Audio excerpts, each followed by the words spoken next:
Hi, Atlantic subscribers. Come on the journey with me to see how this happened. The publication that brought you the seminal writings of Oliver Wendell Holmes is now featuring this. This is happening. I've also been instructed not to demolish the Atlantic archives by splashing paint, so I'm going to try to gesture less than usual. If there's one thing I learned from the Mona Lisa, it's that you'd have to do the background first. Whenever my friends invite me to a sip and paint, I always go. The sip and paint is like, hey, let's paint a tree receding into the sunset. And I'm like, no, I want to paint something different. Watch out for her. She's going to come in and try to paint Mike Pence sitting in an octopus throne. The first one I can definitely remember is I was trying to redo Romeo and Juliet with cats, and I called it Romeow and Juliet, and I think I was like 7. Did people find it funny? They groaned, which I guess is all you can expect.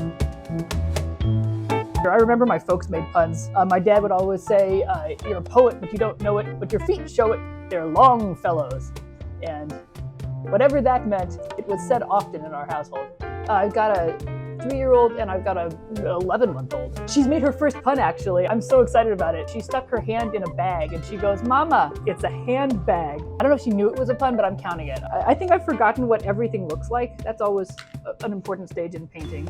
Now, Wilde said life is far too important a thing ever to talk seriously about it, and that's sort of how I got into humor writing, because I'm actually like, I agree with that. You can talk about serious stuff in a way that makes people not want to pull their hair out. He's got a nose, and some eyebrows are coming in hot. That's not what his eyebrows look like, but this is America. People for the ethical treatment of paintbrushes are going to be like, this is not what you're supposed to be doing. Now, when I got my appendix out, I came out of the anesthesia, and I was like groggy, reeling, and in like a surprising amount of pain. And so I was like, to distract me, I'm like, give me subjects to make puns on. And my mom was like, socks, which was not a good subject to make puns on. I was like, darn it, and then that was it. But my now husband was like, big cats, and I was like, I'd be lying if I said I wasn't in a lot of pain right now. Oh, us a lot of pain.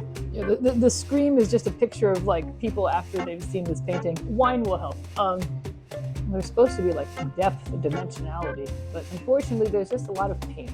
Maybe I'll put a bird. That'll fix it. It's a lark for me. I'd be robbing you of some joy if I didn't do bird puns. The more I paint, the angrier Oscar Wilde is at me that this is happening. If I blew bird puns, I'd be so ashamed. You know, I'm not above even the lowest groaners, as long as they're made with like a spirit of good intention. Hashtag own the groan. Yeah, I'm also upset with what's happening.